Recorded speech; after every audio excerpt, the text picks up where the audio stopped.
Welcome to my talk. It's such an honour and a privilege to be here. Listening to some of the talks and stuff yesterday, I'm amongst some of the greats of the industry, so it's a real privilege. My name is Vivian McKinnon. I am a cognitive behavioural therapist. I'm a clinical hypnotherapist. I have a master practitioner in neuro-linguistic programming. I have a master practitioner in timeline therapy, a master practitioner in hypnosis. I am a havening practitioner. I'm a spectrum performance and emotional coach. I am an author. I've written a couple of books. I am a multi-award winning international public speaker. I am a mental health first aid trainer here in Northern Ireland for the Healthcare Trust. I'm a laughter yoga instructor and auricular acupuncturist, and I'm the regional coordinator for Northern Ireland for Smart Recovery. Now, while all that sounds like I've been studying for the last 20 years, which I have, that's not who I've always been. You see, this is me back in 1972, and this is a picture of me and my mum. And my mum struggled with alcohol dependency and mental health, and because of that, I had lots of different adverse childhood experiences, ranging from all sorts of abuse. And I remember being about 4 years old and running from something, what I can't even remember. But I remember lying in long grass and feeling myself coming out of myself, looking down on myself and disappearing. And that for me was a really profound experience at such a young age. And it always kind of came back to me all throughout my life. As I grew up and got older, any time my mum raised her voice around me, I would wet myself, and I was covered in like stress sores on my face and on my arms and on my elbows. And in 1978, I contracted rubella, German measles, and I was placed in a room in darkness and no one was allowed in to see me, which I internalized as it was me that had done something wrong. And by that point, I had experienced so many different things. I believed I was bad, I believed I was stupid, I believed I was unlovable. And there was lots of different things that were going on in my life at that time. By age 13, I was introduced to cannabis. By age 10, I was introduced to alcohol. So my teenage years were a bit of a blur, really, where I kind of just always wanted to fit in. By my 20s, I was living with my own substance abuse issues. I was fleeing a domestic violence relationship. I was living on the street with a 1-year-old, and the relationships in all areas of my life were really a bit of a disaster. And I always felt like I needed to fit in somewhere, where really I never felt like I belonged anywhere. I felt like my life belonged to other people. I grew up with so much shame. I always had to have a secret because that was how my childhood had been due to my mum's alcohol abuse. So you see, I had a huge disconnection from myself. I never really had any idea of who I was. I gave myself away to anyone really who would want me. I avoided pain by any means. And I woke up in so many compromising situations, yet fought tirelessly to maintain my dignity and my integrity and the identity, I suppose, of who I was.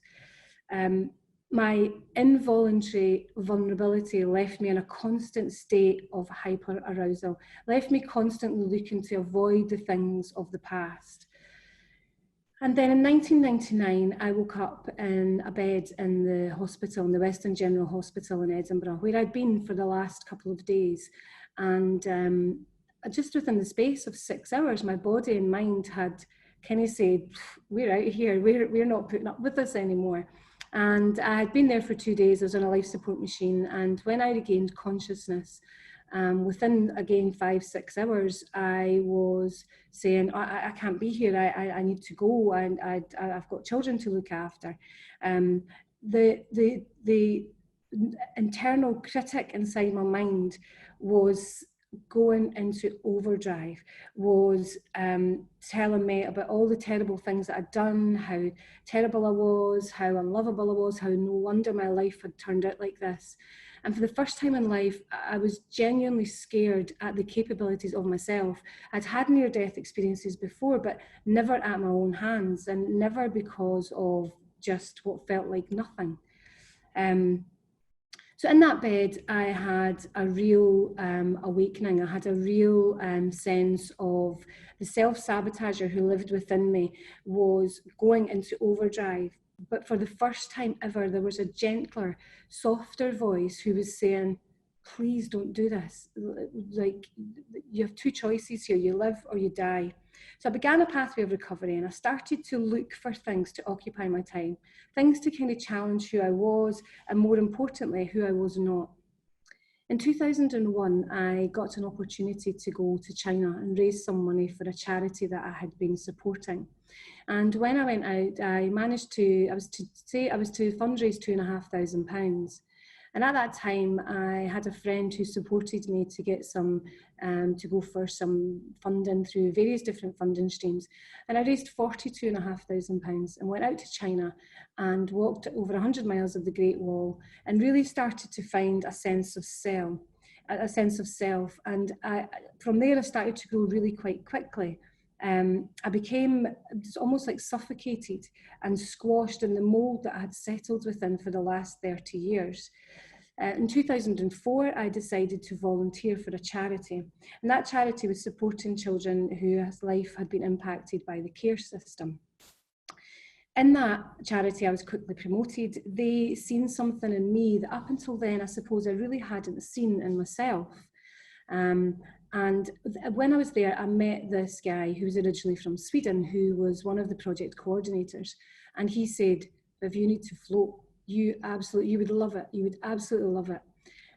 So I went to the local float centre and I stood looking at this coffin-like structure. But taking into account, I'd already told myself that I wanted to keep living. So I looked at this coffin-like structure and I thought, there's no way, there is absolutely no way I'm getting in there, pulling that lid on top of myself and being left on my own with me and this inner critic. There's no way. Eventually I got over myself and I went into that float tank. And what happened next, I still cannot explain, but it was the most profound experience. That 4-year-old that I had lost back in the long grass back in 1975 came back, and it was almost like I was reintegrated, and the voice was now in my head was like, we've got work to do, lady. We have got work to do. And this strange but really wonderful therapy is going to be a massive part of that. I came out, I had this visualization of owning a centre, I had a visualization of helping people to heal, working with addictions, doing all these different things. And when I came out, the girl who owned the float centre couldn't tell me what had just happened. But I knew what happened. I had this massive insight that the magic is within me. Everything I need to heal from the experiences I have had are within me, and avoiding the pain of the past and focusing on the things I don't want inevitably are going to bring me more of these things. So perhaps I was already good enough. Perhaps I'm not stupid. Perhaps I am unlovable. These were all the things that were going on in my head at that moment in time. So then what happened was my mum passed away. And when my mum passed away, there was the guilt at what I could have done, what I should have done. And my mental health then took a knock again. And but really quickly, I made a decision. And the decision was I was going to support other people to heal the wounds of the past, that I was going to start to get myself into a place where I understood things more, and I was going to let my mum's pain die with her. I was going to walk alongside people while they healed, and help to give them the tools and the strategies to help them to heal, and had all these things going on in my head. And then the voice was like, but you left school at 15. You have no qualifications. Who's going to understand you? Who's going to listen to you? So I went to college, I went to university, I got into Neuro-Linguistic programming, so studied with Richard Bandler, who invented it. I got into hypnosis and studied with Paul McKenna, who's quite a famous hypnotist in the UK. Got into havening and studied with the Rudin brothers and now facilitate their training. So there was lots of different things that happened to me, almost like an epiphany in a box of water filled with salt. So again, the softer voice was starting to kick in. I then had a breakthrough in 2010 when I re-engaged with an old boyfriend from 2002 who had split up with, and he'd moved to Northern Ireland.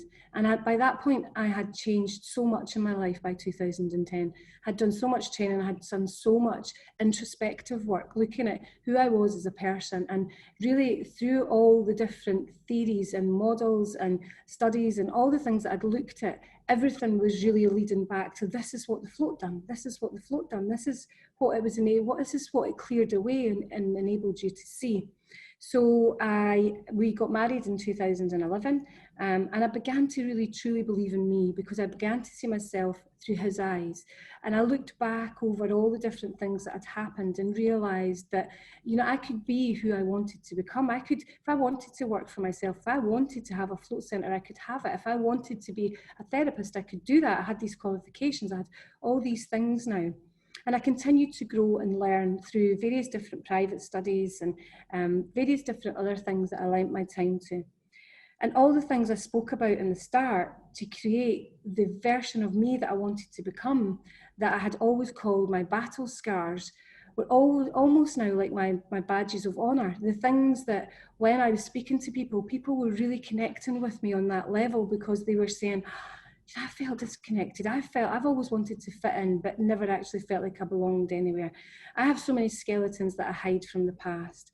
And I just started thinking, what if we celebrated these skeletons? What if we took them out and polished them, and we really became, and we looked at these versions of ourselves as prototypes of who we were going to become?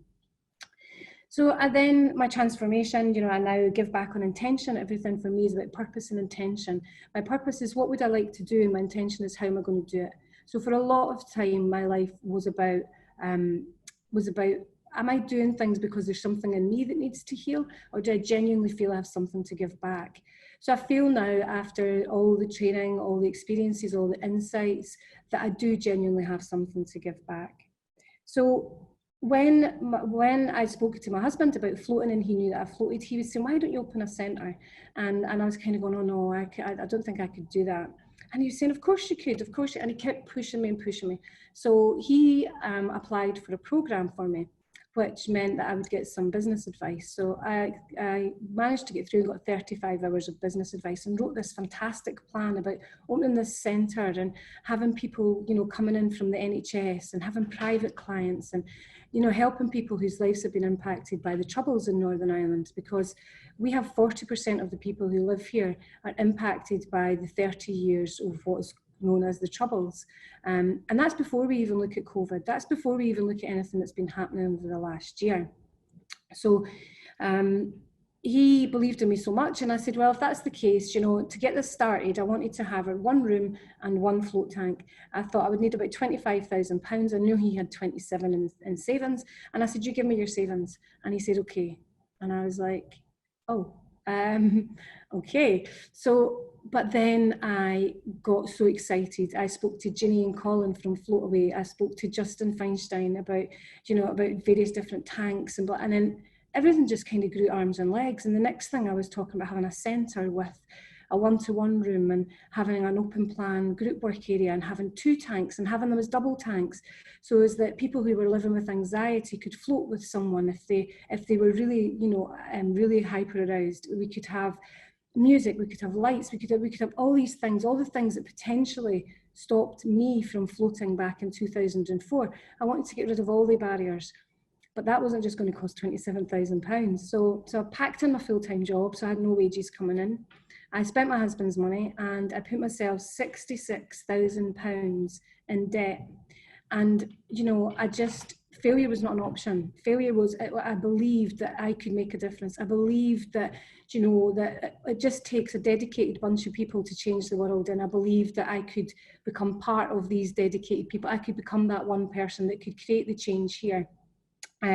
So my vision of supporting people to heal by removing the emotional drivers and the triggers of the past, and connecting with their true authentic self, to use kindness, to use forgiveness and gratitude, working with the internal critic, working with the parts of themselves that they had turned their back on because they were embarrassed or they were shamed by them, by embracing them, that we were able to release our inner entrepreneurial spirit. And that was what I believed I could do, and I would then go and do. And I finally now feel like I have a sense of belonging. I'm no longer fitting in. I have a sense of belonging. I belong to me. And as long as I'm true to me, then everything's going to be okay, because the only person who's with me from the first breath I have ever taken until the last breath I ever take is me. So if I stick by me and do right by me, then surely I can't go too wrong. But ultimately, I suppose, you know, life, being human is hard. Life is hard. And in life, people will share with you their gifts. They'll share their fear, their pain, their sadness, their anger. And we accept that as ours. They offer gifts of emotional comfort, connection, belonging, and they're all wrapped in beautiful silk at the beginning. But when we open them, we realize that these are the gifts of the fear and the pain that they have given us. But by that time, it's too late, because we've already let these people in, and we've already accepted these gifts of ours, and we carry them along with us long past the event. But what happens if we choose to let them go? So throughout my time and my studies and my trainings and stuff, the things that made sense for me was, one of the theories and models that made sense for me was Massey's theory, and this was proposed in the 1980s. And what he says is, what you are is what you were when. Because we encode so much information at certain points of time, mostly through these 3 sessions of time. So 0 to 7 is our imprint stage. And this is where we don't have the cognitive capacity. So we don't have the ability to be able to decide if something's right or wrong or good or bad or safe or dangerous. So we have blind belief of the caregivers and people around us. 7 to 14 is our modelling stage. And this is where we model again based on the people around about us and how they respond and react to the world. And we compare and contrast these to create our version of the world. And then 14 to 21 is our socialisation. And this is where we really take a sense of self. We create our egos. We usually leave school. We usually get into relationships, or maybe leave home for the first time, or set up our own home, or have a real sense of self. We create what's called a gestalt, where we have the very first time we experience, say, happiness, and we have other events, and then we have big significant events like the time you were at the beach with your granddad and you watched someone slipping on a banana skin, and you both laughed, and 20 years later you talk about it and you say, oh, granddad, do you remember I had that dress on and it was a beautiful day, and remember we seen Uncle Bob? And you're right back in that event because it has significant meaning for you. Now, this happens with anger, with sadness, with fear, with guilt, with hurt. And this set so many light bulbs on for me. And I was like, oh my goodness, and it just gave me so much meaning to what happened.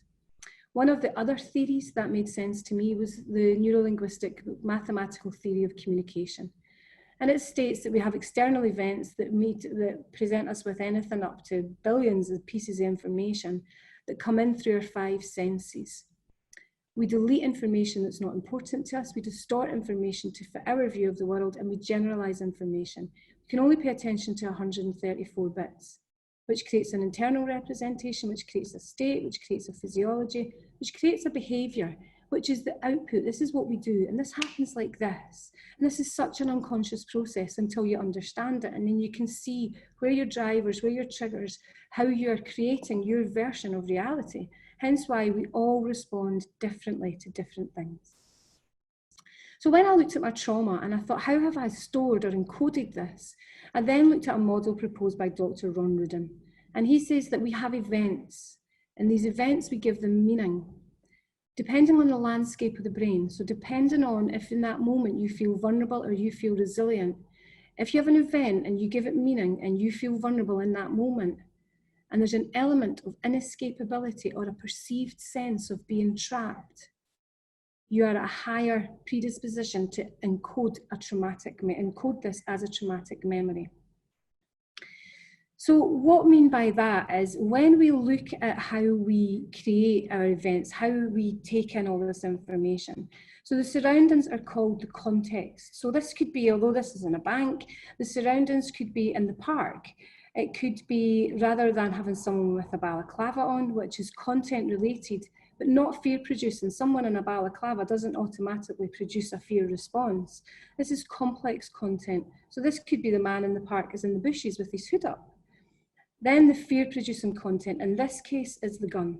In the park, it could be the man in his hand has a knife. It could also be that the man in the park has a dog lead. So it's very different, but they all enter the amygdala, so the fight or flight, very differently. And again, this is a slide from Ron Rudin. The research on this, this is the Havering technique. The research on this, I've put some papers in files on Pathable that you can access if you go into files. What we have input. That sensory input creates an electrochemical transduction, and what that means is it's an internal information transfer.